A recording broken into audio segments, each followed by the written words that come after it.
लाल किताब के उपाय का संबंध किसी भी तंत्र, मंत्र या टोने से नहीं है।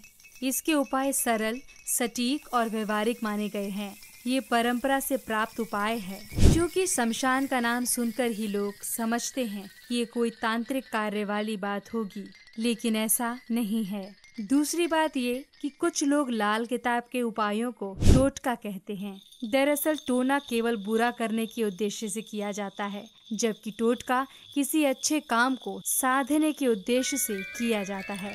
यानी टोना साध्य को पाने का गलत तरीका है और टोटका साध्य को हासिल करने का पवित्र तरीका। लेकिन लाल किताब के उपाय को टोटका कहना उचित नहीं होगा, क्योंकि इसके उपाय आपके ग्रह नक्षत्रों के उपचार के लिए ही होते हैं और किसी कार्य के लिए नहीं। ऐसा ही एक उपाय है जिसे कुंडली के अष्टम घर या ग्रह को ठीक करने का उपाय कहते हैं। अष्टम खाने को मौत का खाना कहते हैं। लाल किताब में हर खाने का अपना महत्व है। जैसे लाल किताब के अनुसार 10वां घर या खाना कार्यालय का स्थान है, 7वां घर सुनसान जगह का है, 9वां स्थान धन स्थान है। इसी तरह 8वां घर शमशान का स्थान भी माना गया है। व्यक्ति के ऊपर किसी भी प्रकार का संकट आता है तो उसमें 6वें और 8वें घर और उसके ग्रहों का रोल रहता है। इसलिए कई दफे कुछ वस्तुएं शमशान में दबाने के लिए कही जाती हैं या कुछ और उपाय बताए जाते हैं। इन्हीं में से 3 उपाय हैं, लेकिन ये उपाय किसी लाल किताब के विशेषज्ञ से पूछ कर ही करें।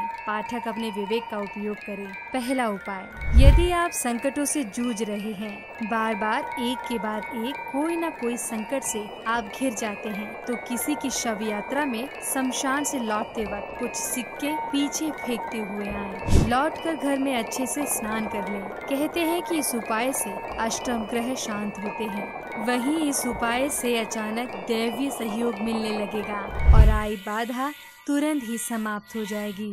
दूसरा उपाय, कोई असाध्य रोग हो जाए और दवाइयाँ असर करना बंद कर दें, तो रोगी के सिरहाने रात को एक तांबे का सिक्का रखे, सुबह उस सिक्के को किसी शमशान में फेंक आएं। कहते हैं कि इससे शरीर में दवाई का असर होने लगता है। तीसरा उपाय, कई बार चंद्र की अशुभता के कारण भी व्यक्ति को कष्ट होता है, इसलिए बताया जाता है कि किसी मिट्टी के बर्तन में शमशान का पानी लाकर उसमें चांदी का एक चौरस टुकड़ा रखकर घर के पूर्व दिशा में इस प्रकार स्थापित कर दें ताकि कोई उसके साथ छेड़छाड़ ना कर पाए। इस उपाय से आर्थिक मामलों में आने वाली बाधाएं एवं कार्य में बार बार आने वाली रुकावटें दूर होती हैं।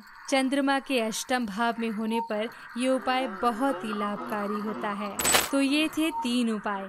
अगर आपको ये जानकारी अच्छी लगी तो कमेंट, शेयर और सब्सक्राइब जरूर करना। Thank you for watching.